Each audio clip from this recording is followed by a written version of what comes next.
Are you a videographer or maybe a photographer? Maybe you're just a social media marketer or someone who's interested in social media. Last week, I was able to travel to Atlanta and was given the honor of being able to help the UPCI NAM team in their conference, launch conference, which is a church planners conference.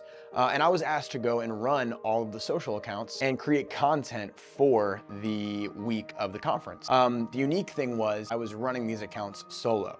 Now, I was with Shannon Chance and Don Pitchers. He was facilitating interviews and creating some other content.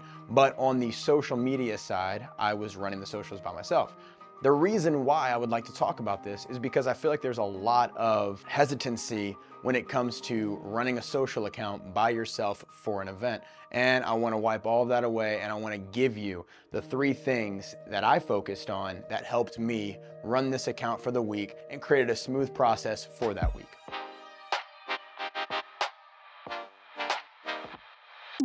Number 1 is preparation. When I was first asked to take care of this event, couple things ran through my mind. First of all, this is a national page. It's run by, the UPCI. This is a branch of the UPCI. So it's a little bit bigger than just kind of running, maybe somebody's personal stuff or doing something for a small business. This was a large organization, which meant that a lot of eyes were going to be paying attention to it. It also meant that the content that I created needed to be a little bit more formal. I texted Daniel Bernard, who is in charge of the promotions, along with Brother Stewart. I texted Daniel Bernard and I asked him some questions, asked him a little bit about their content, what they would be creating, what they would like me to create, which kind of helped gauge and give me some ideas for what I would be creating that week.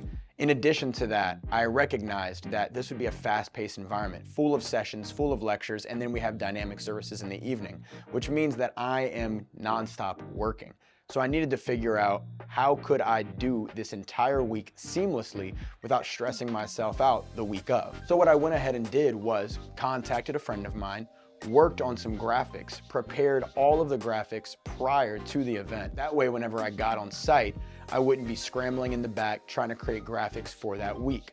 Now, with this in mind, the event that I was running was partial seminars and sessions plus services. So this wasn't just a normal, your regular church services at night and, maybe some day services. This had a lot of lectures, had a lot of forums. So my content needed to be both educational and engaging.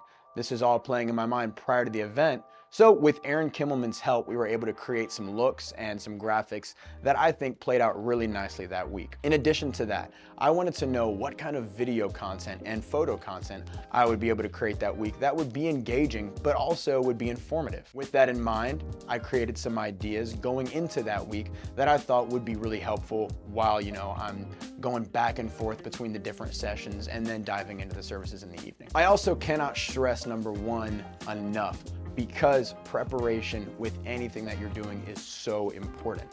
It's also the number 1 reason why a lot of people feel overwhelmed when they're entering into an event and they're the only ones doing anything.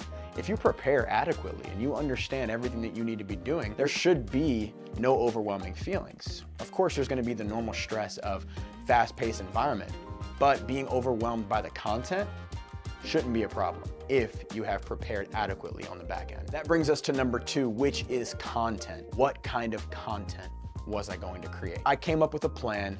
Now, granted, this plan kind of came to fruition when I was on site and I saw how things were kind of playing out. Prior, I knew pretty much what I was going to be creating, but on site kind of gave me a little bit of an insight to how the days would be flowing.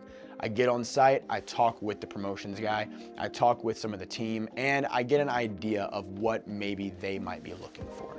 In addition to that, I was able to experiment a little bit with what worked best. I had that first day, it was on Wednesday, had that first day to be able to play around with the service stuff and just see what kind of did well, what people might be looking for. First thing that I saw that people really enjoyed were the worship reels.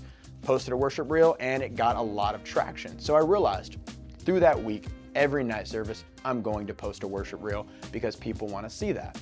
In addition to that, I was able to create some graphics of the speakers and some really cool quotes that I thought they said. And, I would go in the back, quickly type it out, post it up. I thought that they had really good traction as well. Those are for the services. For the sessions in the daytime, that's a whole different story. We're talking, multiple sessions from 9 a.m. all the way until 4. And that was really only on the first day. The second day, I think it started at 8 a.m. So we had pretty early mornings. We had a lot of sessions, which means I had to make the decision, are we gonna post a lot of content or am I gonna do just a minimal amount of content? This is really important for a social media manager to know prior to going into an event.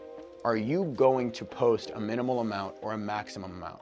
What is your goal? Is your goal to always be on everybody's newsfeed, or is your goal to create this really stellar content that might take you a long time and it might mean you have to post less, but you are really happy with the quality of your work? I think that you can do both.